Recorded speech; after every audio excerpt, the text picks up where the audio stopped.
Coming up on Bobcat Breakdown, is the women's basketball team back on track? And just how far can the men's basketball team go this season? Plus, women's basketball sophomore Erin McClure joins us live. You won't want to miss it. This is Bobcat Breakdown.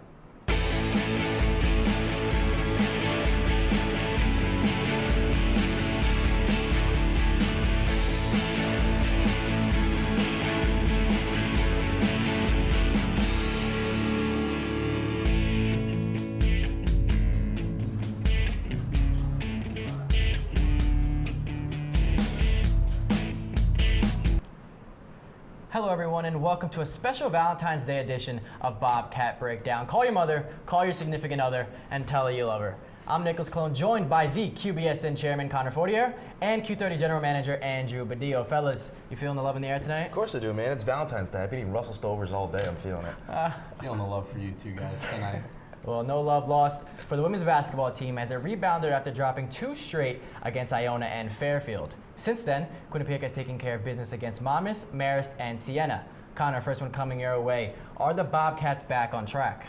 See, I think they are. This is a team that's the best in the MAC. Yes, they've had a rough slide as of late, but they're still 7-3 in their last 10 games. Those 3 games, Monmouth, the head scratcher, that's kind of the worst loss and all that. But this is still the best team in the MAC. I think they are unbelievably good. Have they been streaky lately? Yes.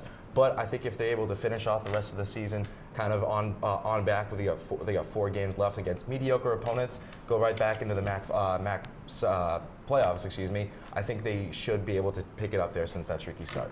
Andrew, what are we thinking? Yeah, Connor, I mean, guys, I agree that they're back on track, but what it comes down to with this women's basketball team is that they expect to win.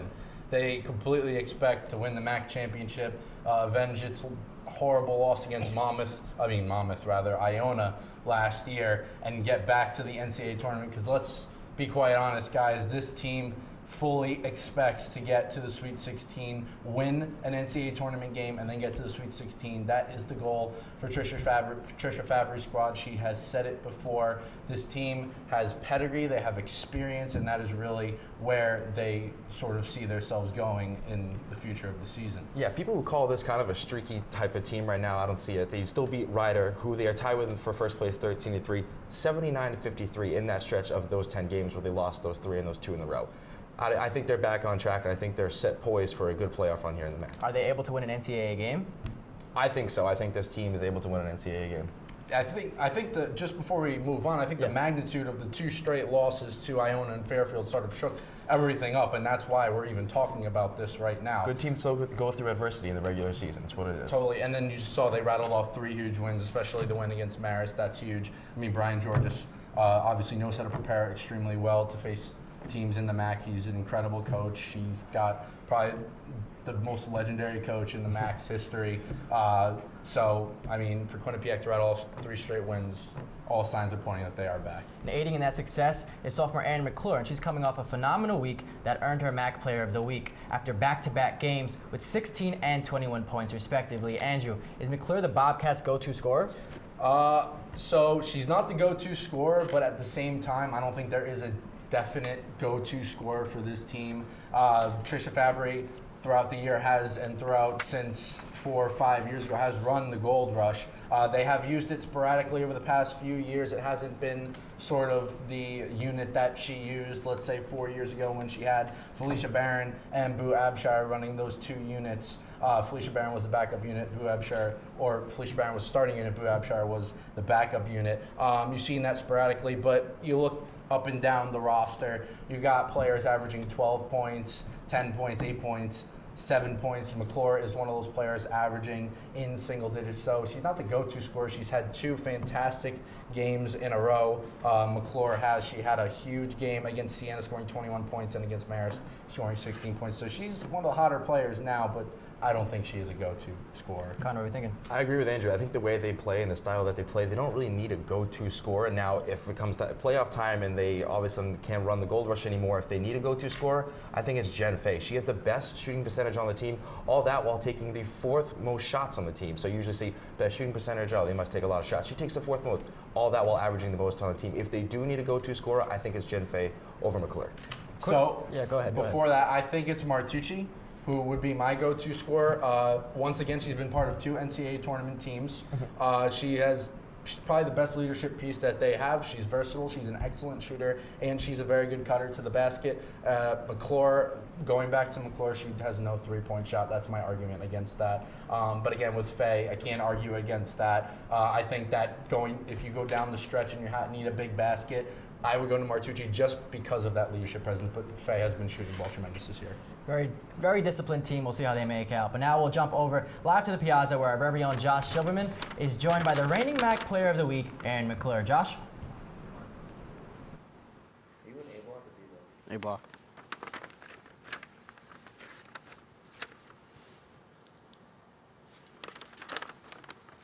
I'm here with Quinnipiac sophomore Erin McClure. Erin, thank you so much for joining us. Thank you. So let's start off. You just recorded 21 points against Siena. You earned your MAC Player of the Week award. What makes you so difficult to guard? I wouldn't say I'm difficult to guard. I would just say I take the shot when open, and I kind of just play with a type of intensity that you really can't sometimes match. Are you working on anything differently this year? I would say I'm having more confident in shooting the ball. And you've been working on your three-pointers? Sometimes during practice, I hit a few. So the Bobcats, you guys had lost 2 games. Now you've won 3 in a row. Iona comes to town Friday. Are the Bobcats officially back on track? Yes, we are. We're ready for Iona. And the loss of Brittany Johnson really hurt you guys. You lost the Monmouth game right after she went down. Have you guys been able to find your groove after that? It was hard losing Brittany, but I think we kind of eliminated the 5 in, 5 out and had like a set 5, so I think that put more of people in like a rhythm to be comfortable throughout the game. And so you moved away from the Gold Rush. How has that helped you play a more complete game?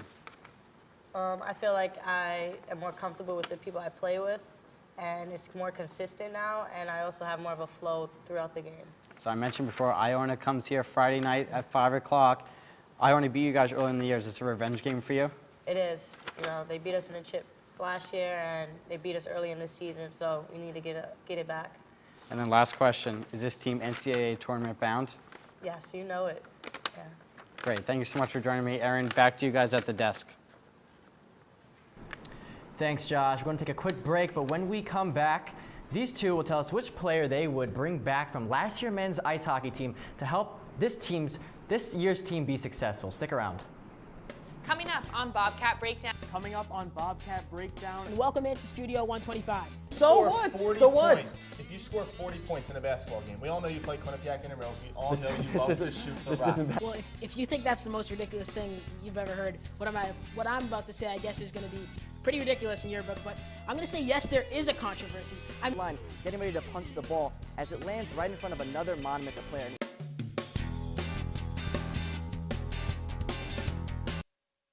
It's 9:30 Eastern, and you know what that means. Sports Pause is on the air.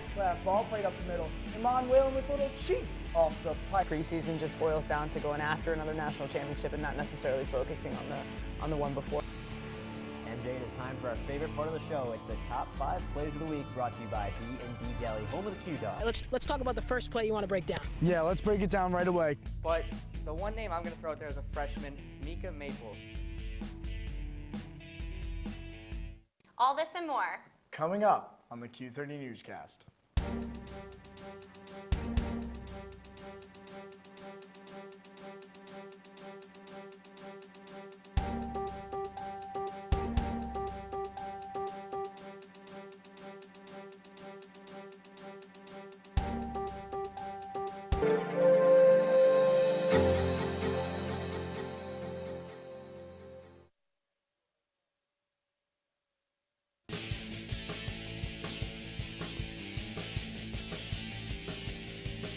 Hello, Quinnipiac hockey fans, and welcome to the Neutral Zone. Definitely St. Lawrence, and I think you're going to see the test coming up real soon. They might be having a bit of an adjustment issue without that CBS line, but don't count them out. At High Point Solutions Arena in Game 2 of Quinnipiac vs. Northeastern Series.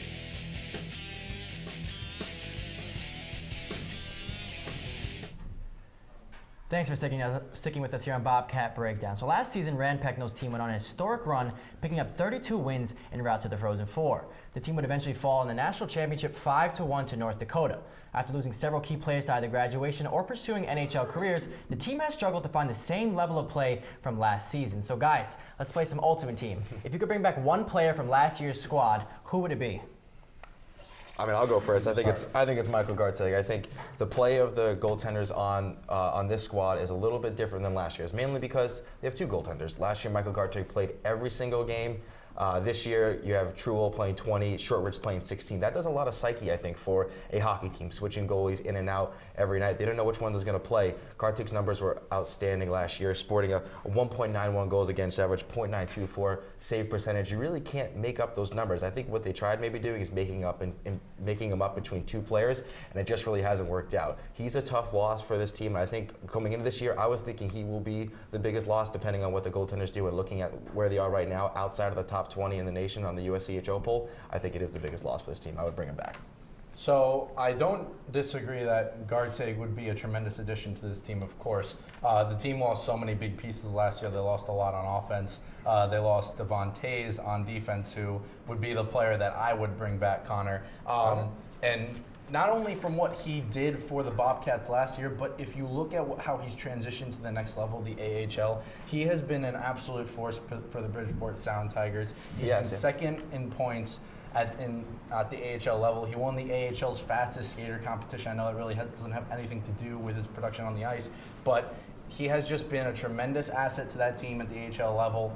Just seeing his tremendous growth only shows that he is going to continue to improve. He was such an important part to that team last year. Plus 27, 30 points, 7 goals, 23 assists. He made everyone better. He was the fastest player on the Bobcats last year, really caused problems for any opponent that Quinnipiac played. So I think it would be Devon Toews. But Andrew, I'm going to interrupt you, or as you were finishing that statement, I should say, what is the best part of this current team right now? I would say probably if you had to pick something, it would be maybe defense. It would be the defense. But it would be the production on defense from the players, not the actual defense. The production of Prisky and Clifton may have taken a drop, but Brogan Rafferty steps in. He has been kind of like a poor man Devon's teams. He's a dynamic defenseman. He likes to bring the puck up. He can start from their back end like I know their system likes to do.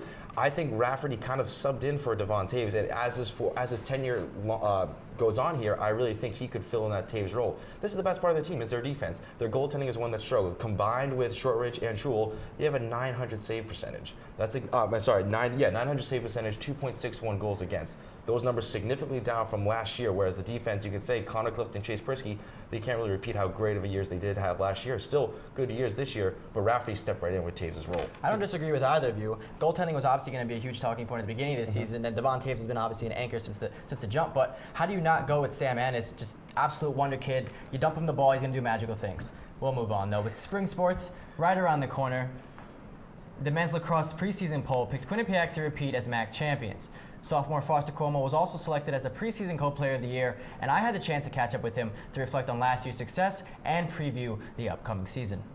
One of the things that the coaches kind of said when I was getting recruited here is that we're gonna do some big things that first year, and they weren't lying. For sophomore sensation Foster Cuomo, putting the team on his back is just another day's work. The Canadian-born former IMG Academy standout has been tearing up the MAC conference ever since he made his move to Quinnipiac.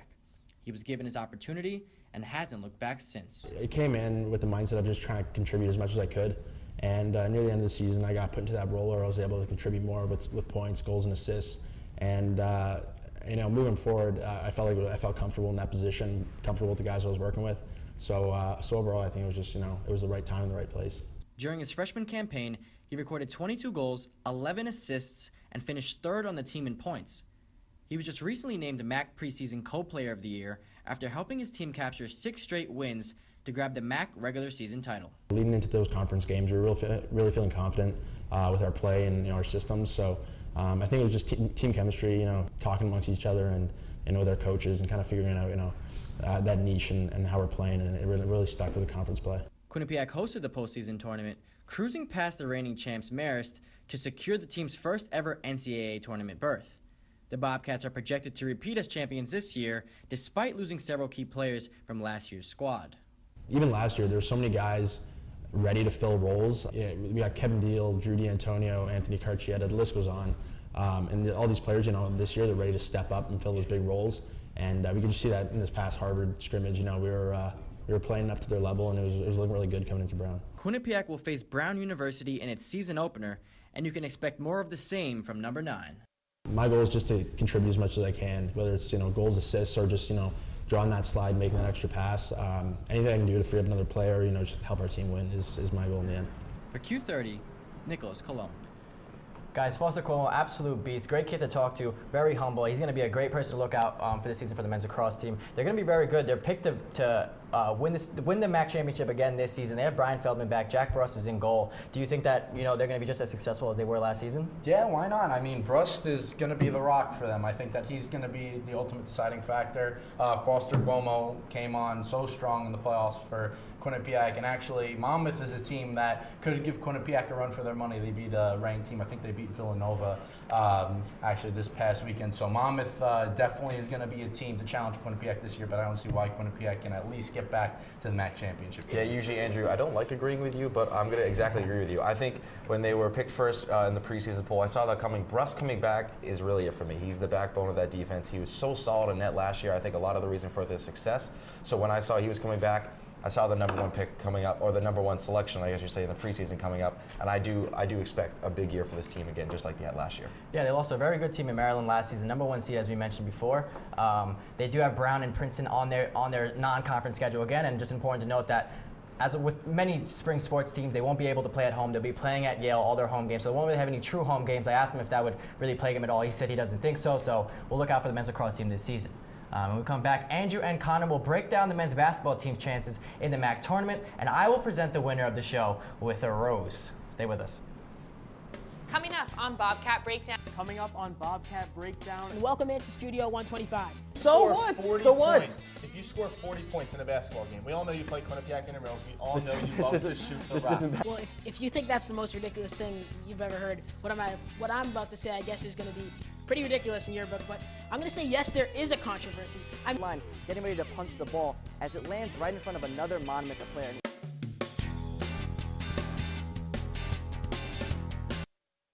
It's 9:30 Eastern, and you know what that means. Sports Pause is on the air. Ball played up the middle. Iman Whalen with a little cheat off the pipe. Preseason just boils down to going after another national championship and not necessarily focusing on the one before. MJ, it is time for our favorite part of the show. It's the top 5 plays of the week, brought to you by B&D Deli, home of the Q-Dog. Let's talk about the first play you want to break down. Yeah, let's break it down right away. But the one name I'm going to throw out there is a freshman, Mika Maples. Coming up, and hashtag that.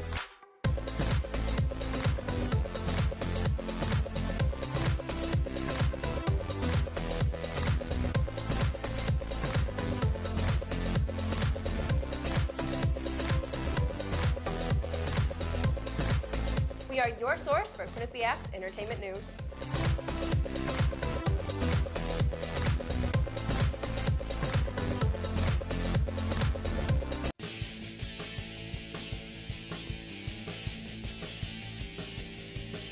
Hello, Quinnipiac hockey fans, and welcome to the Neutral Zone. Definitely St. Lawrence, and I think you're going to see the test coming up real soon. They might be having a bit of an adjustment issue without that CBS line, but don't count them out. At High Point Solutions Arena in Game 2 of Quinnipiac vs. Northeastern Series.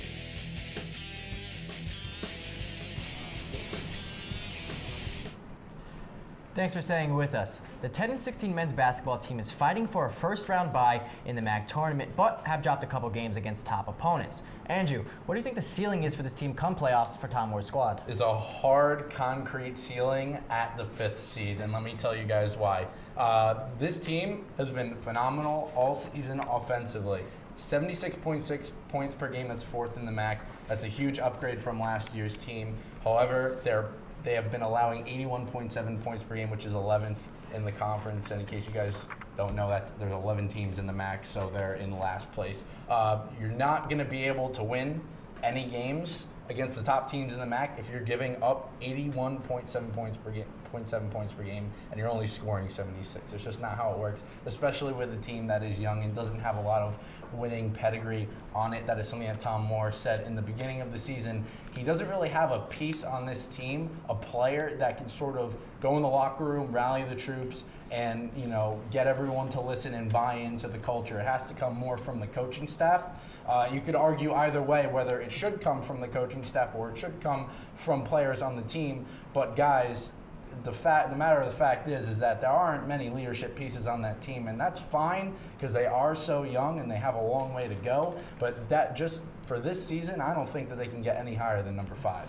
Yeah, I was going to say around 5 or 6, but I could also really realistically see him staying there at 8.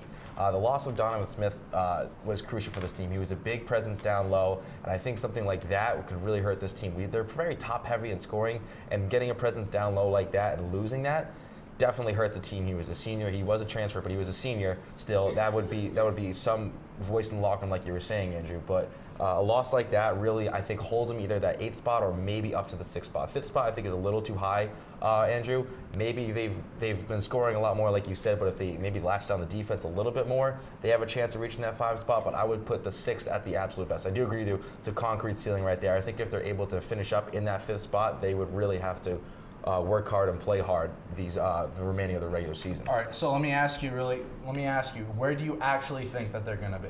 I think they'll end right here at 8th. I truly do. Yep. Okay. I think they've been streaky as of late, and they've definitely been playing a little bit better basketball, and I could just see them staying right there at 8th. Would it be exciting to see them go up to 5th? Then yes, because that would mean like I said, they would have played some amazing games coming up. But I realistically think they're in between 8 and 6 right here. But if I had to take a certain number, it'd be 8. I'm an optimist, though. I mean, does that leave any room for an upset come playoffs? I mean, is it just a problem of them doing more homework? I know you mentioned Smith is going to be out. It could be obviously a talent thing as well, maybe the options that they have. But if they just do their homework, is there a chance that they can pull off an upset against any of these teams? It could be. They have a good enough offense for it. If there's an upset, definitely could be there.